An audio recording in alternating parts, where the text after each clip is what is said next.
हाय, आपके साथ मैं हूं Surabhi Sharma. India TV YouTube channel subscribe करिए, बेल आइकन दबाएं।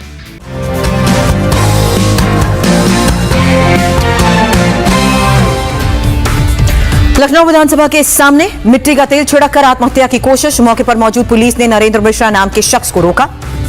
नरेंद्र मिश्रा ने कहा, पत्नी के नाम पर है राशन आपूर्ति का टेंडर। फर्म के नाम पर 1 करोड़ 25 लाख का गबन करने वाले अधिकारियों पर कार्रवाई हो।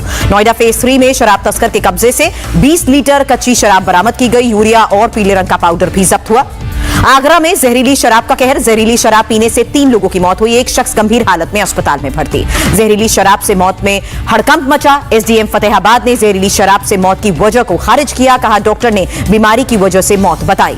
हापुड़ में ट्रक लूट की घटना का खुलासा। अवैध हथियार और नशीली गोलियों के साथ महिला समेत 3 आरोपियों की गिरफ्तारी। माल समेत कैंटर और नकदी भी बरामद हुआ। शामली में अपराधियों की धरपकड़ जारी। अलग अलग मामलों में पुलिस ने कुल 8 अपराधियों को गिरफ्तार किया। मुजफ्फरनगर में अवैध हथियारों की तस्करी करने वाला पकड़ा गया। कब्जे से 2 पिस्टल, 1 तमंचा और बिना नंबर की मोटरसाइकिल बरामद की गई। मुजफ्फरनगर के बुरहाना में गिरफ्त में आया अफीम तस्कर। 1.5 लाख रुपए कीमत की अफीम बरामद हुई। आधा दर्जन से ज्यादा केस दर्ज हैं। सहारनपुर के नागल में शातिर वाहन चोरों के गैंग का खुलासा हुआ। 3 चोरों के कब्जे से 7 मोटरसाइकिल बरामद की गई। नकदी, मोबाइल और चाकू भी जब्त किया गया। सहारनपुर के गागलहेड़ी में 26 लाख रुपए लूट के मामले में मथुरा पुलिस ने फरार आरोपी को तमंचे समेत गिरफ्तार किया। बागपत के बड़ौत में फरार अपराधियों को पकड़ने के लिए ही पुलिस का अभियान। 3 अभियुक्तों को गिरफ्तार करके जेल भेजा। मुरादाबाद के असालतपुरा में अवैध शराब फैक्ट्री का भंडाफोड़ हुआ। देसी शराब बना रही 2 महिलाओं को पुलिस ने किया गिरफ्तार। 5 आरोपी मौके से फरार। मुरादाबाद में बच्ची के साथ दुष्कर्म और हत्या का मामला। 3 साल बाद पकड़े गए 2 आरोपी।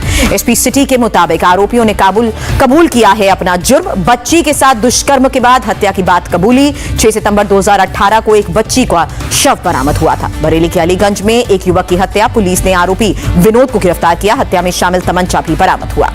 शाहजहांपुर में नकाबपोश लुटेरे गैंग का पर्दाफाश। मुठभेड़ के बाद 2 शातिर बदमाश गिरफ्तार हुए। चोरी की मोटरसाइकिल, लैपटॉप, आभूषण और अवैध हथियार बरामद। यूपी के आगरा में बर्थडे पार्टी के दौरान घर की छत गिरने से हादसा हुआ। 2 लोगों की मौत, 15 जख्मी। ताजगंज थाना के धांधुपुरा इलाके में हादसा हुआ। सीएम योगी ने जिला प्रशासन को राहत पहुंचाने के निर्देश दिए। कानपुर में रफ्तार का कहर। रायपुरवा पुलिस थाना इलाके में ट्रक से कार भिड़ी। हादसे में 2 लोगों की जान गई। गोरखपुर के पिपराइच इलाके में गन्ने के खेत से मिला 5 साल के बच्चे का शव। हत्या के आरोप में तांत्रिक की गिरफ्तारी। वाराणसी के भोलूपुर इलाके में नाबालिग से दुष्कर्म के आरोप में 2 आरोपी पॉक्सो एक्ट के तहत गिरफ्तार हुए। अमेठी के जगदीशपुर में नाबालिग से रेप के बाद फरार आरोपी गिरफ्तार। पुलिस ने पॉक्सो एक्ट के तहत आरोपियों को गिरफ्तार किया। इटावा में ट्रक से बैटरी और डीजल चोरी करने वाले गैंग का खुलासा हुआ। चोरी की बैटरी, अवैध हथियारों के साथ 4 आरोपी पुलिस के कब्जे में। इटावा के जसवंत नगर में पारिवारिक विवाद में फाफड़े से युवक की हत्या की गई। पुलिस ने महिला समेत हत्या के 4 आरोपियों को गिरफ्तार किया। आजमगढ़ के अतरौलिया में गांजा तस्करों पर पुलिस का एक्शन। पुलिस चेकिंग के दौरान 2 तस्करों से करीब 3 किलो से ज्यादा गांजा बरामद। गुजरात में लूट और हत्या के बाद फरार बदमाश को आजमगढ़ पुलिस ने मुठभेड़ के बाद गिरफ्तार किया। कब्जे से तमंचा और जिंदा कारतूस भी बरामद हुए। फतेहगढ़ में अवैध हथियारों की फैक्ट्री पर छापेमारी। 12 अवैध हथियार बनाने के उपकरण बरामद किए गए। 1 आरोपी भी गिरफ्तार हुआ। हमीरपुर में गांजे के बड़ी खेप पकड़ी गई। 2 अंतर्राज्यीय गांजा तस्करों के पास से करीब 25 किलो गांजा बरामद हुआ। हरदोई के बघौली में शातिर अपराधी और नाबालिग से रेप का आरोपी पॉक्सो एक्ट के तहत गिरफ्तार हुआ। पुलिस ने रखा था 25,000 रुपए इनाम। 3 साथी भी पकड़े गए। जौनपुर में डकैती की योजना बनाते वक्त पुलिस 5 अपराधियों को पकड़ा। कब्जे से 1 तमंचा, जिंदा कारतूस और लोहे की पाइप बरामद हुई। सैफई बाईपास पर दंपत्ति से लूट की घटना का खुलासा हुआ। 3 आरोपी गिरफ्तार हुए। लूटे गए सोने के आभूषण बरामद। खरीदने वाला सर्राफ भी गिरफ्त में आया। कौशाम्बी में रंगे हाथ पकड़े गए 14 जुआरी। मौके से ताश के पत्ते और नकदी भी बरामद हुई। उन्नाव में गौ तस्करों पर बड़ी कार्रवाई। 20-20 हजार के 4 इनामी अपराधी भी गिरफ्तार हुए। 2 साल पहले काबुल में नौकरी करने गए शाहजहांपुर के बहादुर थापा की वतन वापसी हुई। परिवार समेत केंद्र और राज्य सरकार का शुक्रिया किया।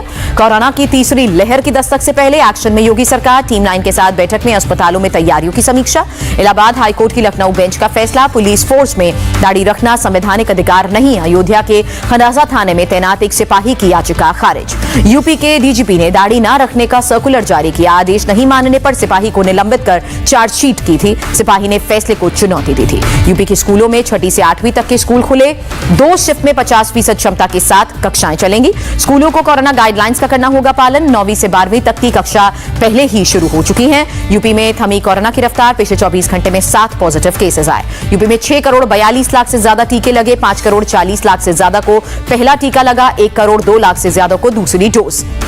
यूपी दूध उत्पादन में देश का नंबर 1 राज्य बना। 4 साल में 1242 लाख मीट्रिक टन दूध का उत्पादन हुआ। देश में दूध का 17% हिस्सा यूपी से जाता है। कानपुर में ड्राई फ्रूट्स महंगे हुए। अफगानिस्तान से आयात बंद होने की वजह से 15 से 20% महंगे हुए सूखे मेवे।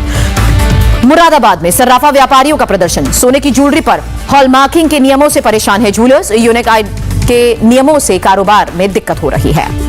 पहली बार लखनऊ दिल्ली तेजस 2.5 घंटे लेट रही। 2135 यात्रियों को हर्जाना भी मिलेगा।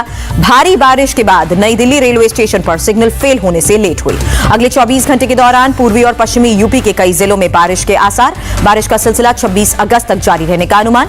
यूपी में 50,000 किसानों को सस्ते में मिलेंगे कृषि यंत्र। आधिकारिक वेबसाइट upagriculture.com पर आवेदन कर सकेंगे किसान। हाय, आई एम सुरभि शर्मा। खबरों से अपडेट रहने के लिए India TV YouTube channel subscribe करिए, साथ में बेल आइकन जरूर दबाएं। जुड़े रहें इंडिया टीवी के साथ।